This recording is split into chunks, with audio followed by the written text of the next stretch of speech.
the house felt hollow when I walked in. Emily had left for the weekend, claiming she was going to visit a friend. But as I put my bags down, something felt wrong. I couldn't shake the feeling. My eyes caught a glimpse of a piece of paper on her nightstand, a hotel receipt, dated just a few days ago. Downtown. Emily had no reason to be downtown. Not at a hotel. My pulse quickened as I picked up the receipt, replaying her story about staying with her friend. I tried to brush it off, but it didn't fit. She wasn't one to lie, but this was the first piece that didn't make sense. I couldn't ignore it. I took the receipt and went straight to our computer, driven by a sense of dread that I couldn't explain. I wasn't sure what I expected to find, but I had to know. My heart pounded as I pulled up the search history, directions to that same hotel, marked from her last login. It felt like my chest was being crushed, but I had to keep going. I opened her email, and there it was. Messages. Long, lingering conversations. And the name on the messages made my blood run cold. Walter. My father. The words were so intimate, so unmistakably wrong. I couldn't believe what I was reading. Every sentence, every affectionate line was a knife to my heart. I read through it, feeling the full weight of betrayal as it sank in. My wife and my father. Together. Behind my back. I shut the laptop, gripping the edge of the table to steady myself. I felt like I'd been thrown into a nightmare I couldn't escape. The silence in the house was deafening, and I could feel my whole world collapsing around me. My wife, my father, there was no one left I could trust. I knew right then that nothing would ever be the same again. Not after this. I couldn't sleep that night. The words I had read replayed in my mind, each one digging deeper into me like a shard of glass. Emily and my father. I could still feel the sting, like a physical ache in my chest. I knew I had to find out how far this had gone, how long it had been happening behind my back. If they had been so brazen as to leave traces, what else had they left? The next morning, I was up early, trying to move quietly so as not to arouse any suspicion. I began to look for more clues, any scrap of information that would tell me just how deep this betrayal went. I opened drawers, checked pockets, and went through her personal items with a meticulousness I didn't know I had. It didn't take long before I found more. Another receipt, this time for a lunch at a restaurant she had never mentioned to me. I searched through her closet and found a dress, one I'd never seen her wear. It was expensive, more so than what she usually bought, and I remembered that she had told me she was saving for something special.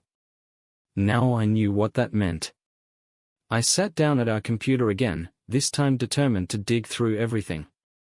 I opened her emails, her social media, and her recent search history, finding a trail of hidden meetings and secret exchanges. There were messages exchanged with my father going back months. They were subtle, but it was all there, at times, places, little hints that had gone unnoticed. It felt like I was unraveling a thread that had been right in front of me the entire time, and with every new piece, the anger inside me grew. I kept reading, going through every single detail until the betrayal was laid bare in front of me, undeniable and raw. I wanted to confront them both, to throw every word back at them and make them feel the weight of what they had done. But I knew that wouldn't be enough. They had hidden this from me, lied to my face.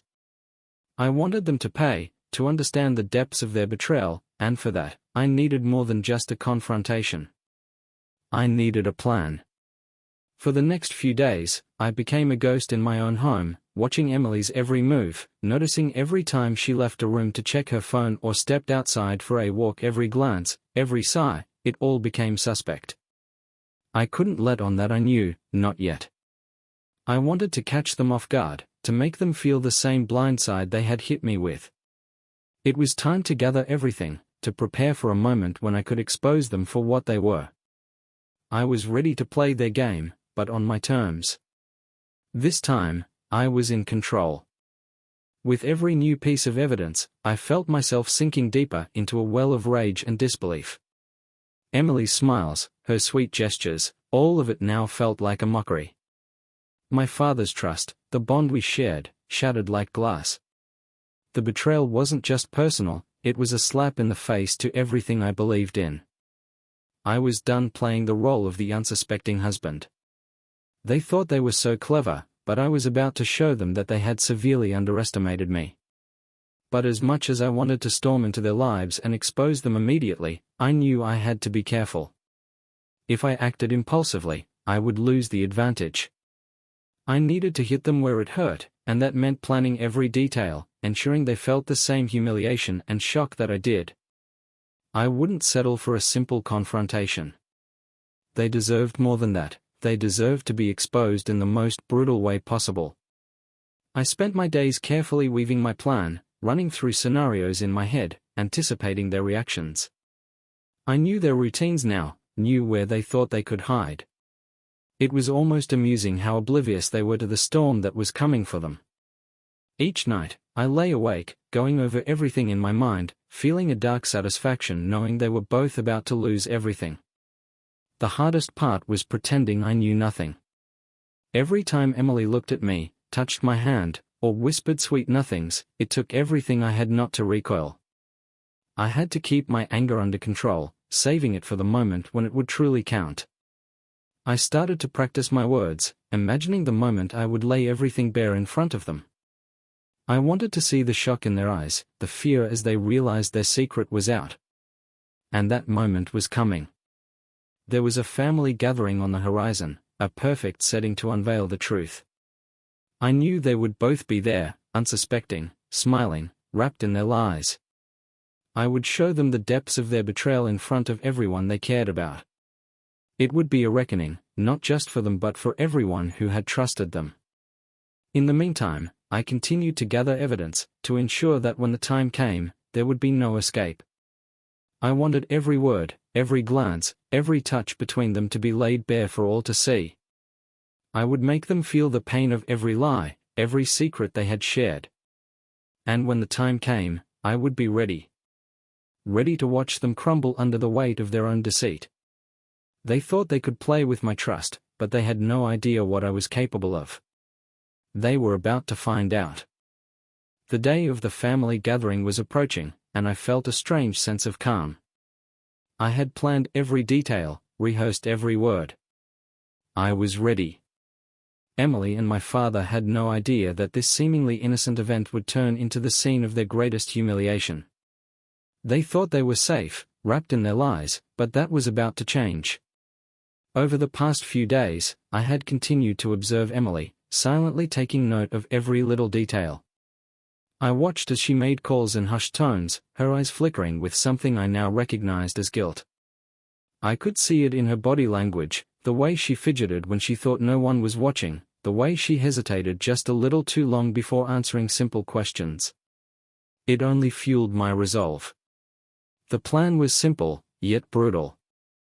I had prepared a folder with all the evidence I had gathered, the hotel receipts, the messages, and even photos I'd managed to pull from her email.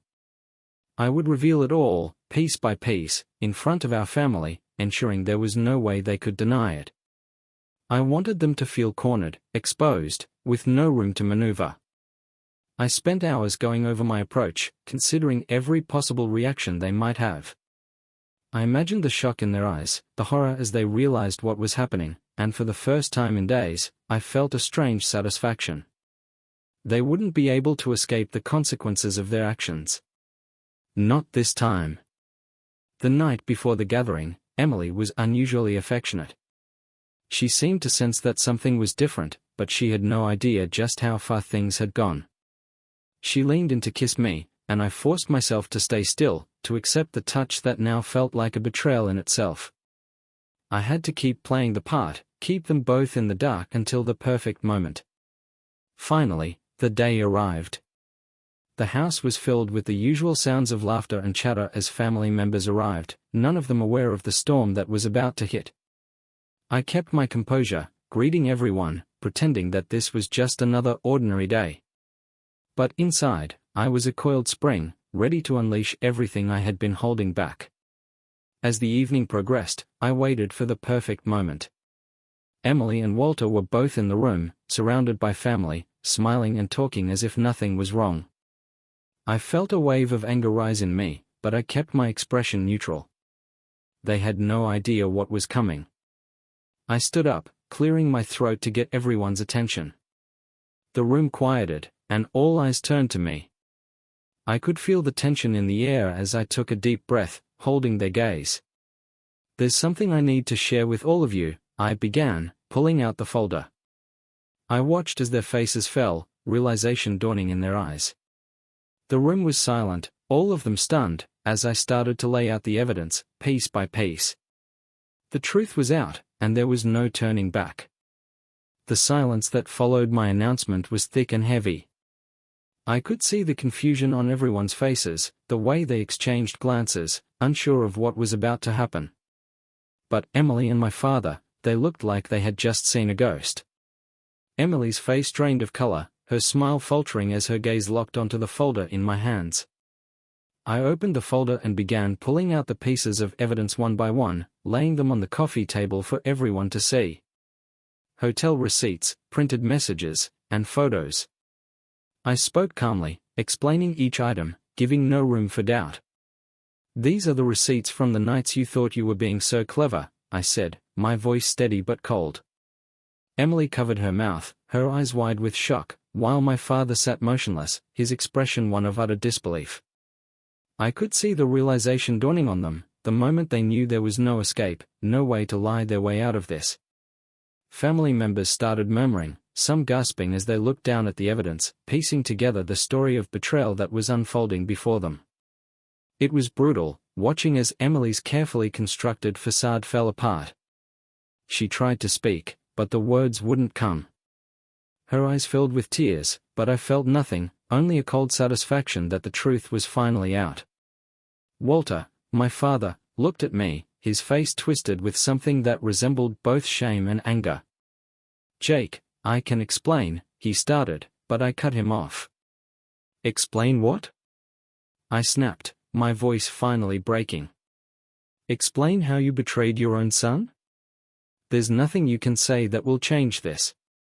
You both lied. You both destroyed everything." The room fell silent again, the weight of my words hanging in the air like a storm cloud. I saw the shock in their eyes, the way they both looked away, unable to face the judgment of everyone around them. In that moment, I knew they felt the shame I had been carrying for days. Emily reached out a hand toward me, but I pulled away, stepping back. "Don't," I said, my voice low. "You've done enough." I watched as she crumpled, her composure gone, reduced to sobs that felt empty, hollow.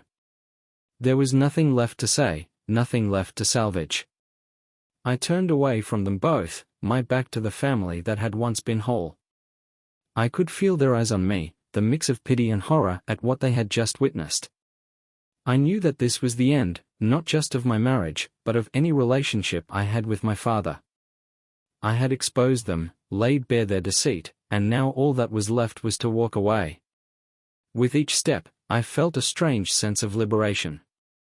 The weight was gone, replaced by a newfound clarity. I left the house, not looking back, knowing that they would be left to deal with the rubble of the lives they had destroyed. It was over. As I walked away, I expected to feel free, liberated even. But what I felt was a haunting emptiness that clung to me like a shadow. I'd exposed Emily and my father, I'd laid bare their betrayal, yet I couldn't escape the sense that I was somehow just as shattered as they were. Each step felt heavy as I replayed the scene in my mind. Emily's horrified expression, the way her face crumpled when she realized there was no hiding from the truth. My father's silence, his refusal to look at me, it was all burned into my memory. They had destroyed our family, but in the process, I had destroyed any remaining bond one might have held on to. Was that worth it? I couldn't decide. The days that followed were surreal. Every morning, I woke up expecting to feel different, as if some switch had been flipped and I'd suddenly know how to move forward. But it never came. I spent my days in a fog, barely able to focus, haunted by the ghost of what my life used to be. My mind was restless, replaying conversations and glances that now took on sinister meanings. I felt like a man possessed, constantly searching for something I couldn't name, something that would make the pain go away. I avoided people, afraid they'd see through me, see how lost I was. I didn't want to explain. What could I say? That my own wife and father had betrayed me? That I'd ripped apart my family just to expose them? There was no easy way to tell that story, and I wasn't sure I was ready to face the pity in their eyes. At night, I would lie in the dark, wondering if Emily and my father were haunted by their own regrets. Did they feel the same aching void that I did? Did they lie awake, realizing they'd lost everything, too? Or were they already finding ways to move on, to rebuild the lies they'd tried so hard to maintain? The rage I had felt was simmering now, replaced by a strange numbness. I knew I couldn't let it consume me forever, but I wasn't sure I knew how to let go. It was as if I was suspended in that moment, unable to move forward, unable to go back. But the longer I stayed there, the more I knew I had to find a way out. One day, I found myself standing by the river, watching the water rush by, feeling the pull to let it all go. In that moment, I understood that I had a choice. I could let their betrayal define me, or I could find a way to let it go, to start over. I could stay here, wallowing in the ruins, or I could rebuild. I took a deep breath and made a silent vow. I would rise above this, not for them, but for myself. They had taken enough from me. Now it was time to take something back. I turned away from the river, ready to face whatever came next, and finally, I felt a spark of something I hadn't felt in a long time, hope. Days turned into weeks, and the fog that had wrapped around me began to lift. I'd made the decision to move forward, but I knew it wouldn't be easy. The betrayal still lingered in the back of my mind, but with each day, it felt a little less suffocating. I was finding a way out, one step at a time. I began to reconnect with old friends, people I hadn't seen in years. They didn't know the details of what I had gone through, and I didn't feel the need to explain. All they needed to know was that I was rebuilding, finding pieces of myself that I thought I had lost. They reminded me of a time before Emily, before the complications and the lies. It was refreshing to feel normal again, to be around people who saw me for who I was, not who I had become through this ordeal. One afternoon, while having coffee with an old friend, I felt something I hadn't felt in a long time, laughter. Real, genuine laughter that came from a place I thought had been destroyed. It was as if, in that moment, I had finally broken through the wall that had been holding me back. It wasn't much, but it was enough.